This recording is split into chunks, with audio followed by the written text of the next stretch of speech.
Lectura del profeta Daniel.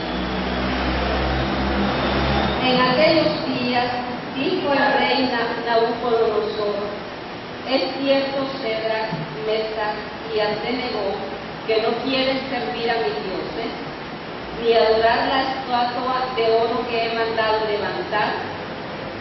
Pues bien, si no es cierto, estén dispuestos para que al oír sonar el cuerno, la flauta, la cítara, el salterio y la chirimía y toda clase de instrumentos, se postren y adoren la estatua que he mandado hacer. Pero si no la adoran, serán arrojados inmediatamente a un horno encendido, y que Dios podrá librarlos entonces de mis manos. Pero Cedrac, Mesac y Abednego contestaron al rey Nabucodonosor: no es necesario responder a tu pregunta, pues el Dios a quien servimos puede librarnos del horno encendido y nos librará de tus manos. Y aunque no lo hiciera, sábete que de ningún modo serviremos a tus dioses, ni adoraremos la estatua de oro que has mandado levantar. Entonces Nabucodonosor se enfureció, y la expresión de su rostro cambió para Cedrac, Mesac y Abednego. Mandó encender el horno y aumentar la fuerza del fuego 7 veces más de lo acostumbrado. Después ordenó que algunos de los hombres más fuertes de su ejército ataran a Cedrac, Mesac y Abednego y los arrojaran al horno encendido. Pero el ángel del Señor bajó del cielo, se puso junto a ellos, apartó las llamas y produjo en el horno un frescor como de brisa y de rocío. Y el fuego no los atormentó ni los hirió, ni siquiera los tocó. El rey Nabucodonosor, estupefacto, se levantó precipitadamente y dijo a sus consejeros: ¿acaso no estaban atados los 3 hombres que arrojamos al horno? Ellos contestaron: sí, Señor. El rey replicó: ¿por qué entonces estoy viendo 4 hombres sueltos que se pasean entre llamas sin quemarse, y el cuarto parece un ángel?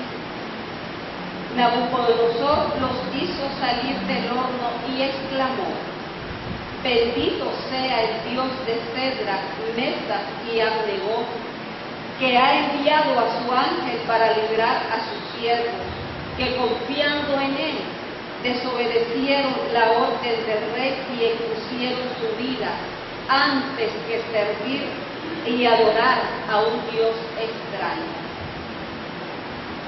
Palabra de Dios.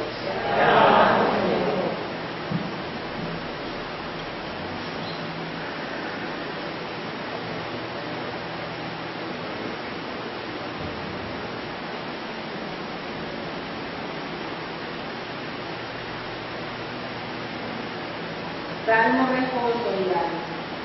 Respondamos: bendito sea Señor para siempre.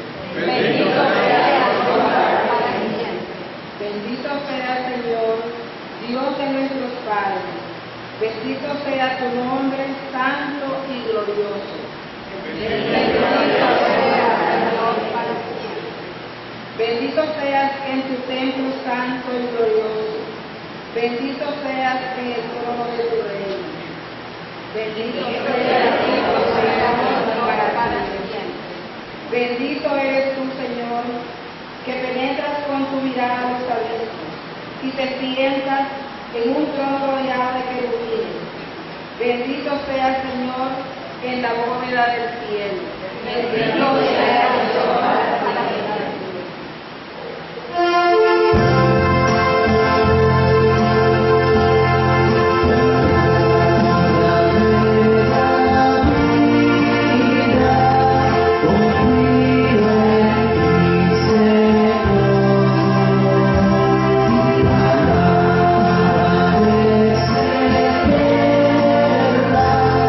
Yeah.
que cumplen la palabra del Señor con un corazón bueno y sincero, y perseveran hasta dar fruto. Honor y gloria a ti, Señor Jesús.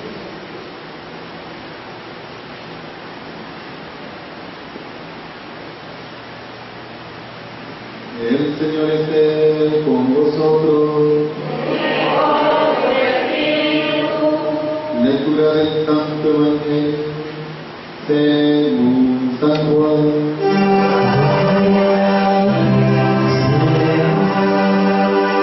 En aquel tiempo dijo Jesús a los que habían creído en Él: si se mantienen fieles a mi palabra, serán verdaderos discípulos míos. Conocerán la verdad, y la verdad los hará libres. Ellos replicaron: somos hijos de Abraham, nunca hemos sido esclavos de nadie. ¿Cómo dices tú, serán libres? Jesús les contestó: yo les aseguro que todo el que peca es un esclavo, y el esclavo no se queda en la casa para siempre. El hijo sí se queda para siempre. Si el hijo les da la libertad, serán realmente libres. Ya sé que son hijos de Abraham, sin embargo, tratan de matarme. ¿Por qué no aceptan mis palabras? Yo hablo de lo que he visto en casa de mi padre. Ustedes hacen lo que han oído en la casa de su padre. Ellos le respondieron: nuestro padre es Abraham. Jesús les dijo: si fueran hijos de Abraham, harían las obras de Abraham, pero tratan de matarme a mí, porque les he dicho la verdad que oí de Dios. Esto no lo hizo Abraham. Ustedes hacen las obras de su padre. Le respondieron ellos: nosotros no somos hijos de prostitución, no tenemos más padre que a Dios. Jesús les dijo entonces: si Dios fuera su padre, me amarían a mí, porque yo salí de Dios y vengo de Dios. No he venido por mi cuenta, sino enviado por Él. Palabra del Señor.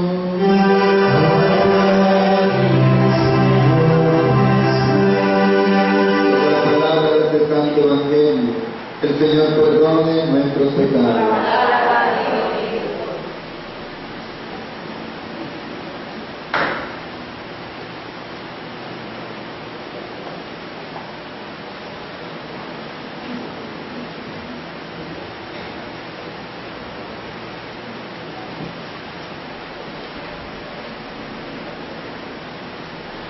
Muy queridos hijos, cuando uno llega a un aniversario, pues como que es espontáneo el hacer aunque sea breve, recuento de lo que ha significado no solo estos 35 años en mi caso, sino lo que estuvo antes de eso.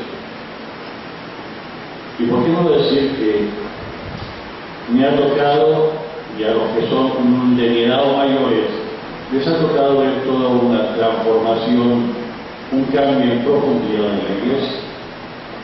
Cuando yo hablé la primera vez de querer ser sacerdote, en Nicaragua no había la posibilidad de estudiar la carrera sacerdotal. Y el seminario mayor recién fundado, básicamente era una secundaria, nada más. Por lo tanto, todos los que están en edad antes que un servidor tuvieron que estudiar fuera, incluyendo un servidor. No había posibilidad.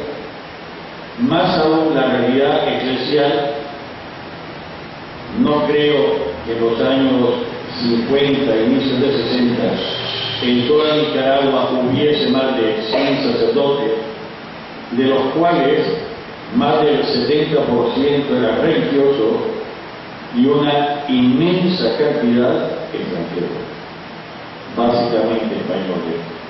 Pero cuando hablé de la posibilidad de ser sacerdote, era un poquito como cosa rara.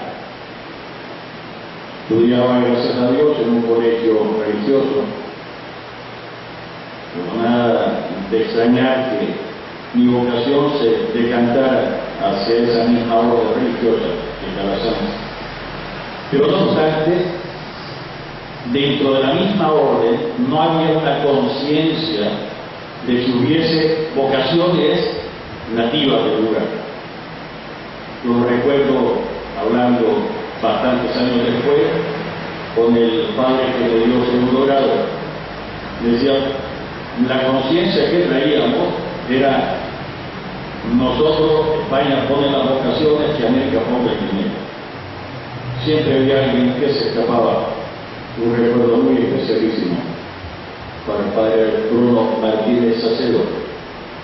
Fue el padre que me hizo el examen de admisión al colegio aquí. Después me preparó para la primera comunión, me acompañó bastante, fue el que me aceptó a la orden y ya ha pasado el proceso diocesano de canonización, a la espera de los milagros y lo que quiera. Era raro pensar ser sacerdote, raro.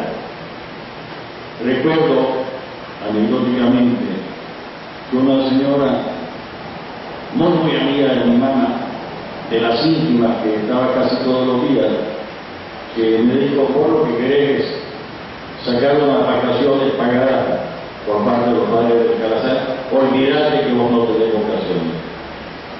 No te haya perdonado. Y la historia.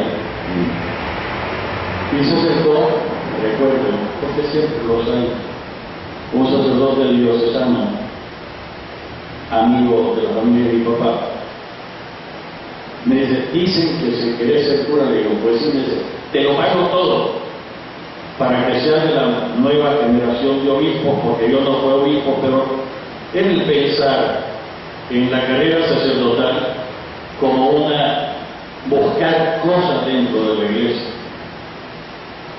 Le dije, le agradezco ahí, pero yo quiero ser del Calasanz Ham, entonces olvidate ni un solo centavo. Claro, la casa, y no soy hijo único, ni soy el mayor, somos 6 varones, yo soy el segundo, y una mujer que es la número 6. La reacción en la casa dramática de lo que pasa es, primero que se ocurre, había dinero del Ceredo que quitó el apellido y no resistió 3 veces que yo firmara bien confesor. Pero bueno, le hicieron, van a pensar peor, van a pensar que no es tuyo. No obstante, con el devenir del tiempo y todos los problemas que se presentan, yo sí puedo dar fe que cuando nos agarramos a la causa primera que Dios, que nunca se manifiesta tan claro para quitarnos la libertad, Dios nunca falla, nunca falla. No es que uno no tenga prueba a pasar, no es que no haya montones de cosas que depurar y que las haya, pero también uno se encuentra una inmensa cantidad de personas que intentan ayudarlo y orientarlo a uno y que lo quieren a uno como que si fuera hijo de ellos. También es cierto. También es cierto que uno encuentra muchas espinas, mucha envidia, y la hay,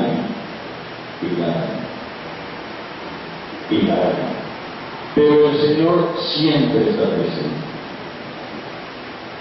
Si alguien le quiere hablar, ¿y usted qué buscaba? Yo que voy a buscar. Me formé como hijo de Calasanz, obedecer a Dios en la persona del superior. Algunos me decían que eso no existe, pues esto. Señor me trajo a la diócesis de León, a la que pertenezco desde hace unos 15 años. El Papa me dio permiso para pasar del clero religioso al clero diocesano. Y precisamente, y me tocó ya de sacerdote, estar en la consagración episcopal de Monseñor Bosco, de volverme a encontrar con él como mi obispo. Pero algunas veces le tengo que decir: Señor, usted sabe que lo quiero.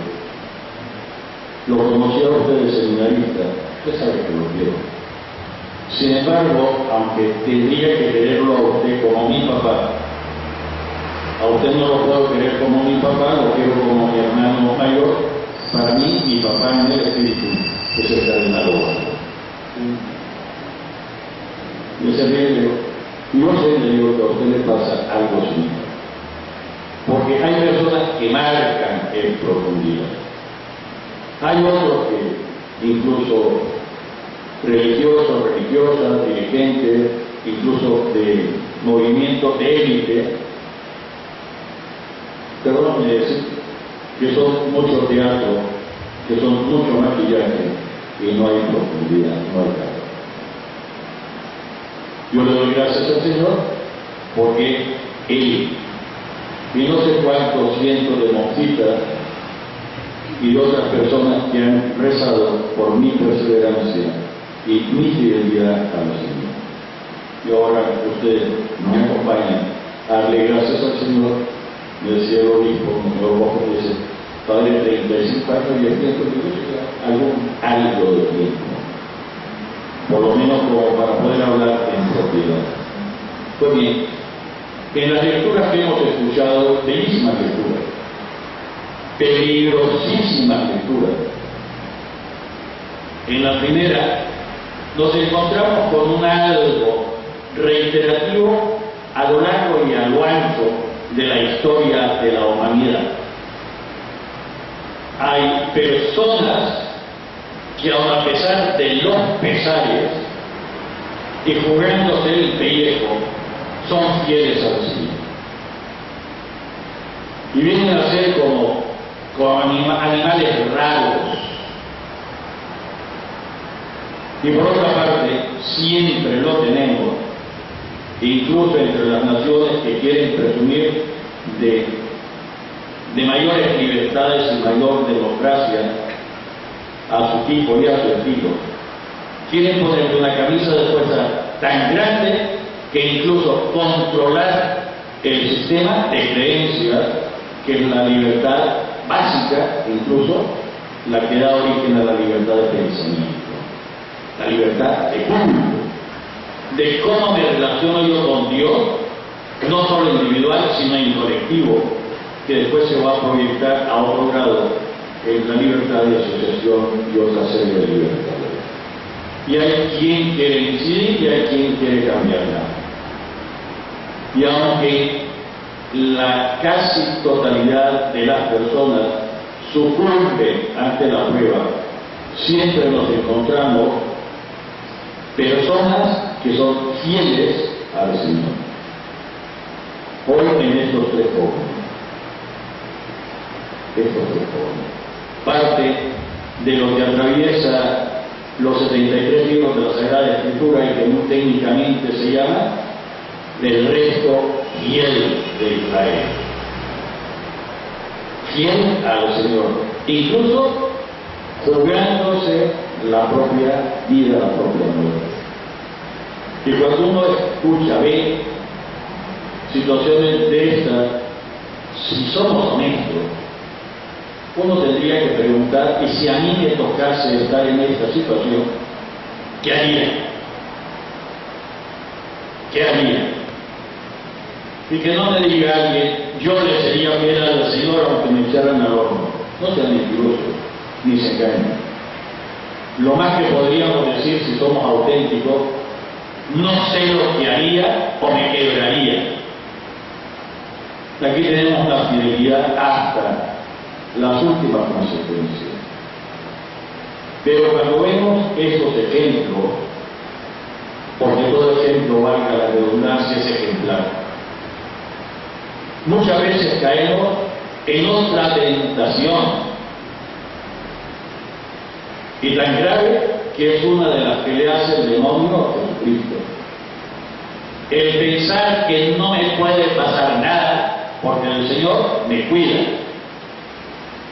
Tírate del pie a lo alto porque está escrito que no dejará que resbale tu pie y va a mandar ángeles que te reciban.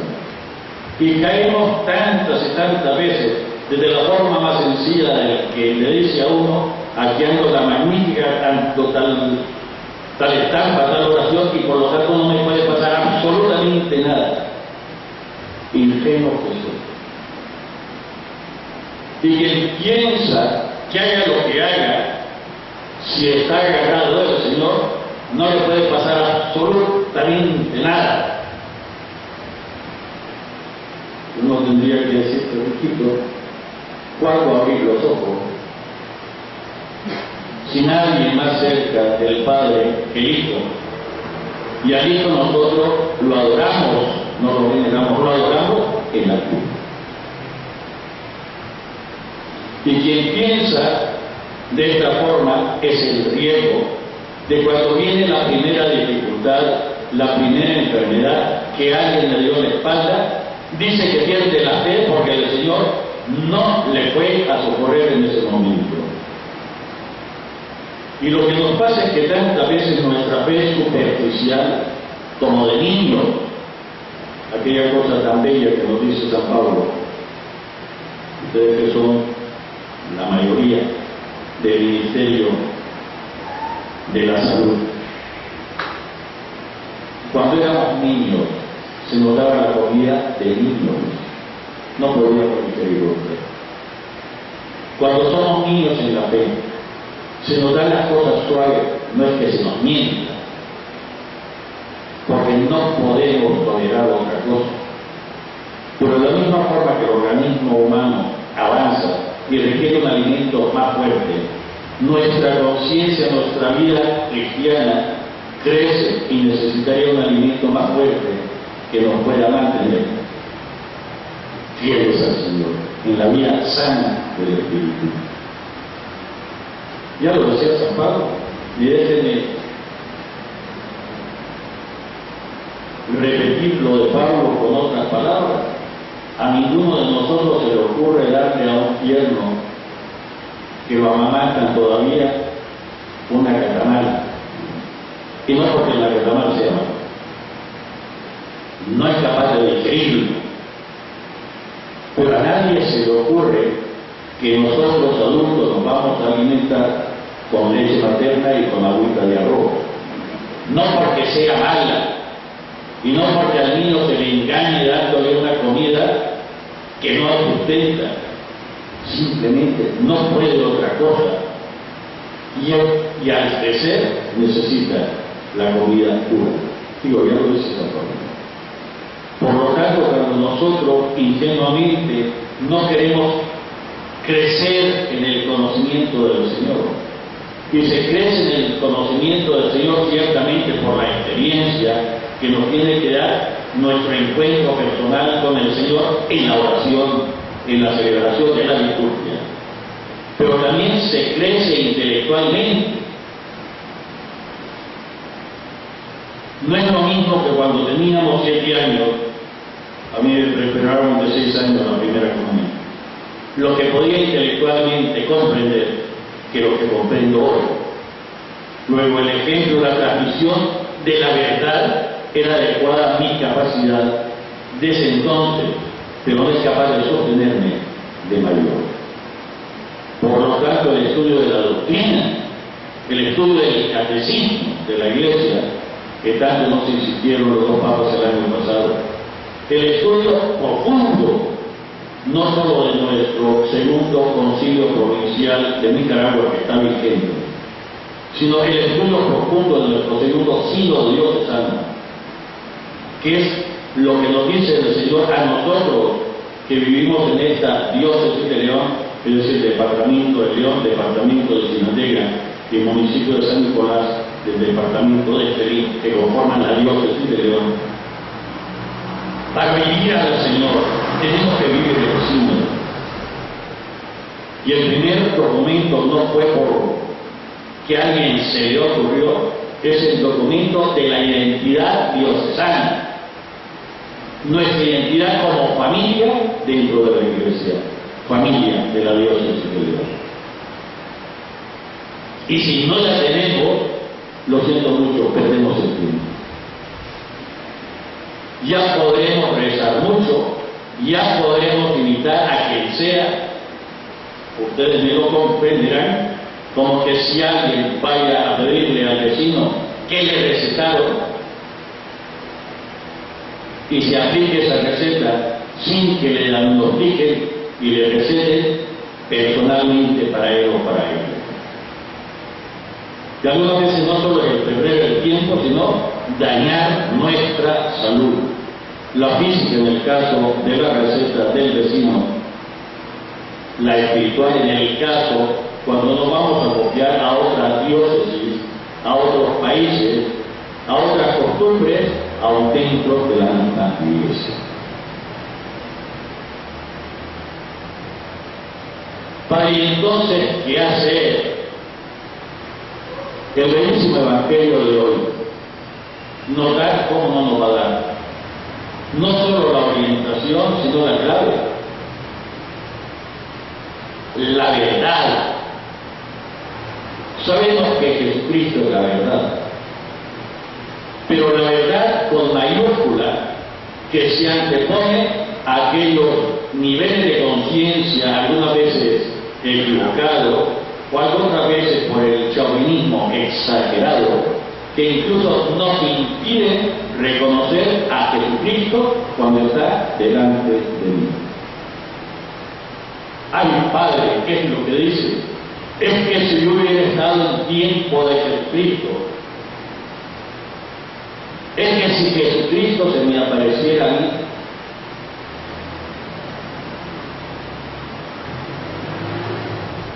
a mí me fascina que el capítulo 25 del Evangelio de San Mateo, entre otras cosas, por aquel pasaje, porque estuve desnudo, porque estuve hambriento, porque estuve sediento, porque estuve enfermo, porque estuve encarcelado. Señor, ¿cuándo te vimos así y te ayudamos? ¿O cuándo te vimos así y no te ayudamos? O si quieren en nuestro lenguaje, ¿cuándo te vimos y te ninguneamos? O cuando ni siquiera nos dimos cuenta que era poco. Y la respuesta del Señor, que no se equivoca, que no engaña, todas las veces que lo hicieron con uno de estos necesitados, los más pequeños, a mí me lo hicieron o a mí me lo dejaron de hacer.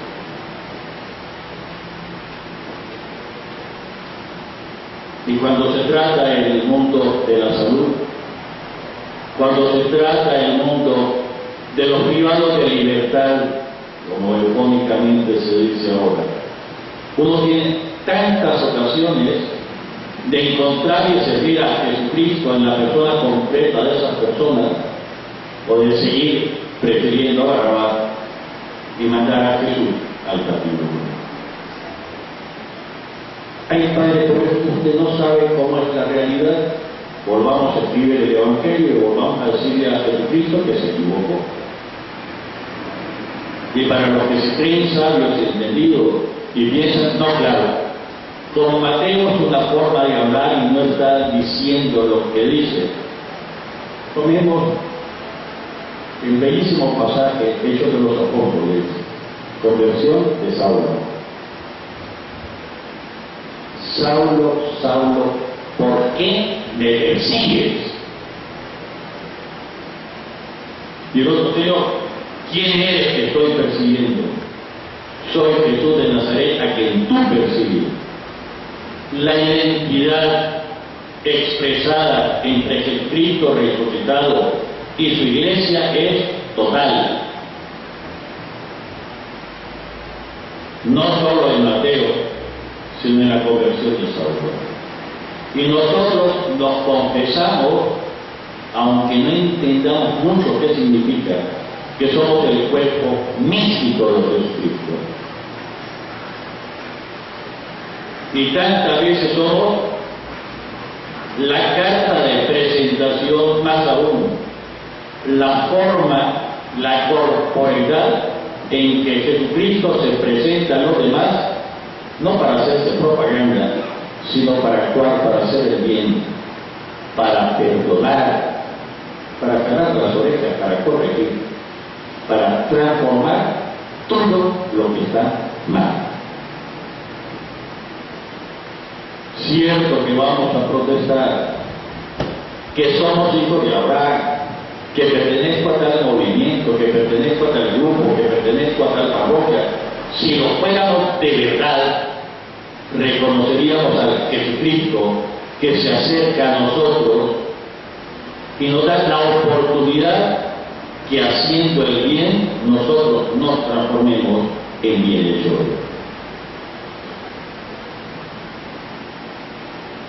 Padre, que viera que trabajar fuera de la casa es fácil, pero trabajar dentro de la casa es que la suegra que me tocó, algunas veces dicen el marido que me tocó, la esposa que me tocó, los hijos que me salieron, uno dice, mis hijos. ¿Y quién escogió a ese marido? ¿Y quién escogió a esa esposa? ¿Y quién crió a esos hijos? Vale, y entonces, ¿qué hacer? Darnos cuenta que nosotros, incluso tantas veces hemos perdido el concepto de la verdad, no cultural, sino de la verdad que brota de la vida eterna. Y somos nosotros los que tenemos que limpiarnos una y otra vez para que aparezca con mayor precisión la imagen impresa por Dios en la creación y para que se manifieste la transformación del orden del ser que ocurrió en mi persona el día en que me bautizaron. De tal forma que estoy totalmente habilitado para actuar como que si fuera Jesucristo, y si tengo que creerle y hacer cosas mayores todavía, porque el Padre y el Padre nos envía el Espíritu. Padre, ¿qué dice? Eso nunca lo he oído, que Dios es el evangelio propio. Lo malo es cuando meto el yo, y soy yo el que quiero actuar. Y tengo que recordar, no solo me escapo a Samuel, habla, Señor, que tu siervo escucha. Habla, Señor, que tu siervo escucha. Aquí debe venir el famoso Inení en hebreo.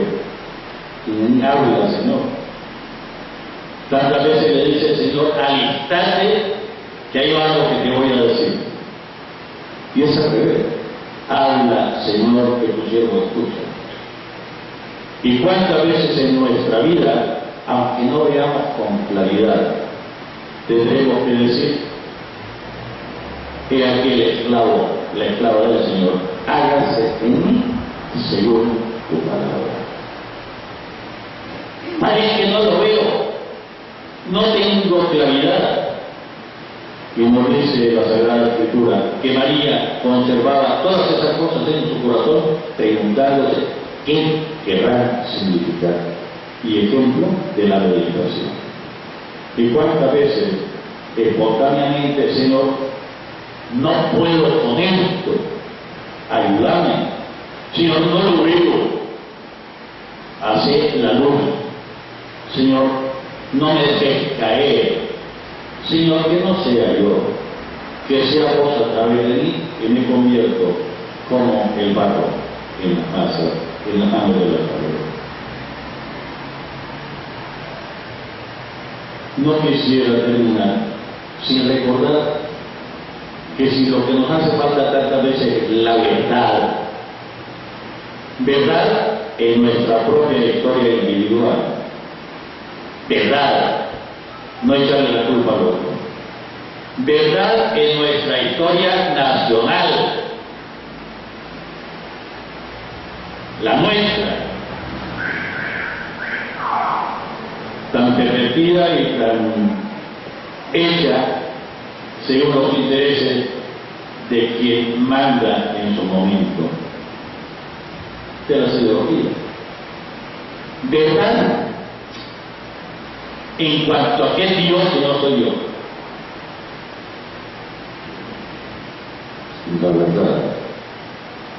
La verdad solo va a ser el prerequisito para llegar a una justicia. Pero la justicia nunca es la última palabra de la historia.